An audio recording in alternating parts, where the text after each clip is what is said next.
About maybe be a few years ago, this actually happened to one of my teachers when she was on a hunting slash camping trip.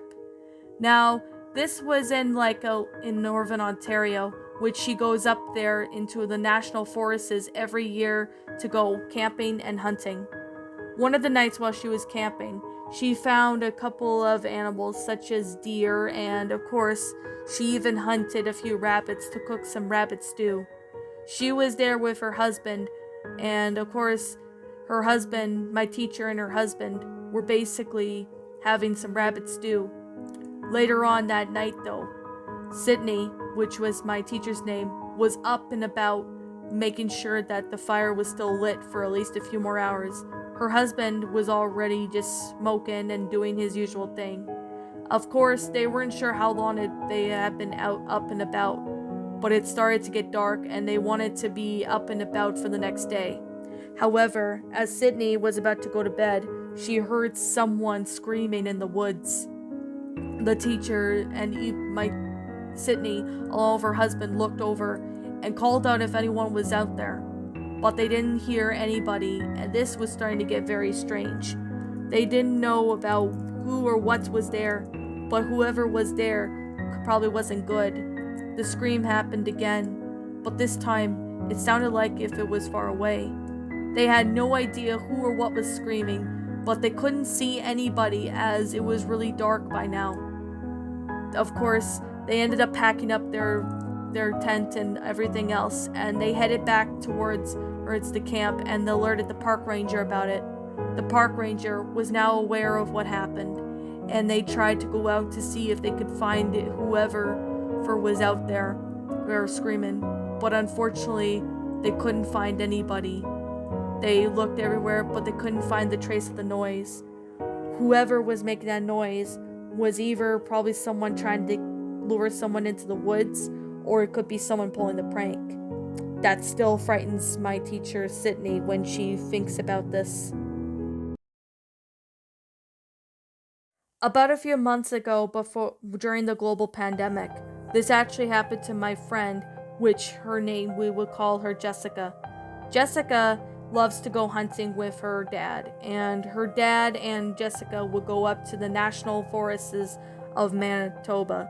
So she lived in Manitoba at the time of this story, which was during the pandemic.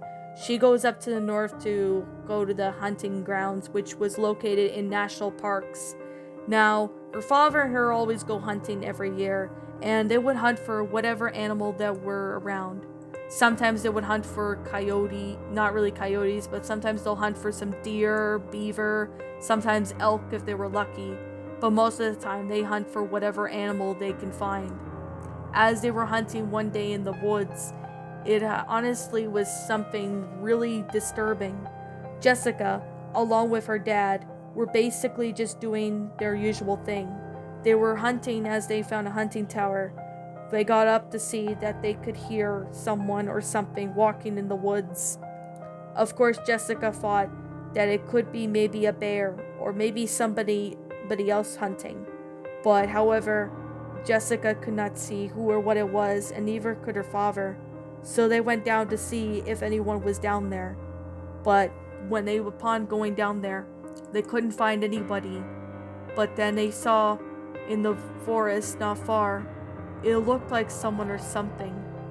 It looked like it was some kind of creature, but they weren't sure what it was. So upon further inspection, Jessica could see that it was what seemed to be a big black creature. She obviously didn't want to go anywhere near it, but whatever it was walking away from them, not even noticing them, and they had no idea what they discovered. They thought maybe it could be maybe a bear, but that possibility they had problems, as bears don't usually walk on hind legs. They never ran into that creature during their hunting trip, but they are still curious as to who or what was there in that woods. They're still not sure about who that creature was, but they never saw it again. Even when they went hunting up there, they still are not sure who or what was in that woods that night or that day with them.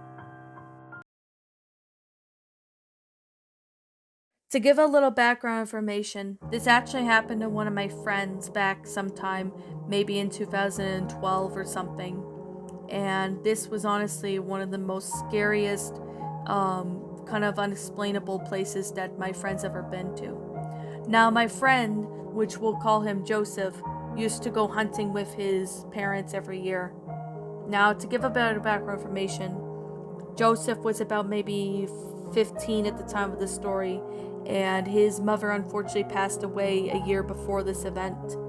Now, his dad was dating someone at the time after his wife's passing, which of course she was a really good stepmom to him. She treated him the way everyone should be treated, unlike most stepmoms that they don't really give a crap about their kids or anybody else's kids. They like to go hunting, and they do a lot of hunting and stuff. So as they were hunting on that day, they decided to go hunting, as they all decided maybe they had a rough day and thought maybe a hunting trip would be a good idea. Of course, there were certain areas in the places where they were at in North Carolina, so there were places where they were going to go hunting. As they were hunting, they were doing their usual thing, usually going through certain places and see if they could find any hogs or any animals that could be hiding. But Joseph and his dad and his stepmom were traveling in what seemed to be an open field when they looked to see that looked like an old house. It took them to realize that it was an old farmhouse, and they could see that there was a woman. This woman looked to be maybe at Joseph's age, but she looked slightly older. She looked like she might have been 15, maybe 17 or 18. So she ran up to them and said, "Hey, my parents are hurt. Can you come help?" she asked. Now, to Joseph and his family, they realized that something fishy was going on, as this girl kind of sounded like she needed help. With that being said, they decided to go up to see if this girl needed help. So as they were going to get help, but then when they got up there, they could see that the old house was there. As soon as they took one step inside the house, they looked to see that this girl held them at gunpoint. She demanded them to hand her whatever they've got, or she won't hesitate to shoot. Just before they could do anything, Joseph fired her at the leg, which caused her to scream out in pain. That gave them enough time to escape the farmhouse. They didn't report it to the authorities, or they did report it to the authorities when they got back, and the police, and they investigated the what seemed to be abandoned farmhouse. They couldn't find anybody though, and they never found anyone in there. And it had been vacant for what seemed to be at least 2 to 3 years, and nobody was supposed to be living there. But with that said, they couldn't find this girl, and whoever that girl was that tried to kill Joseph and his family, let's hope that you don't meet them ever again. This happened to my dad's friend named Matthias at the time of this story. Matthias was around maybe, I guess you could say, in his early 20s, and this was met back many years ago. Matthias used to go hunting with his dad and sometimes his family, but one day he was hunting by himself, as nobody he wanted to hunt with was probably busy with work and other stuff. So as Matthias was hunting, he usually goes to hunting towers, but since the hunting towers were taken, he decided to go hunting on foot on the bottom of the forest. Now, it was around deer season at the time, and it was a really big game for the hunters, which meant Matthias ended up having to try to see if he could find deer without spooking any of them off. Every time he saw a deer, they would either run away in fear, or they just or he just couldn't get the angle right. Matthias was doing hunting for at least a few years now, and at the time, he was trying to look for a big deer when all of a sudden, he heard crying coming from the woods. He ended up looking over, but he couldn't see anybody or anything in the forest. All he knows is that the crying sounded like a woman. It sounded like a woman crying, but whatever that noise was, Matthias knew he had to follow that noise. He followed the sound of the source of the crying, thinking that it could have been maybe a child lost in the woods or something like that. It was rare for him to come across these, so this was pretty rare for him. As Matthias got closer, he looked to see that there was just a woman standing about maybe 15 or so feet away from him. And Matthias can look to see that there was a tape recorder. And he realized that the crime was on a loop. He did not waste any time and ran back the way he came from. He got out of the forest, went back to his car, and drove home. Whatever that trap was probably to lure some unsuspected people. But Matthias never went back in those woods alone again. And he went back there the other day with his friend to think that it was still there. But surprisingly, it was no longer there. And whoever was trying to lure Matthias into thinking that the girl was crying was probably had something planned.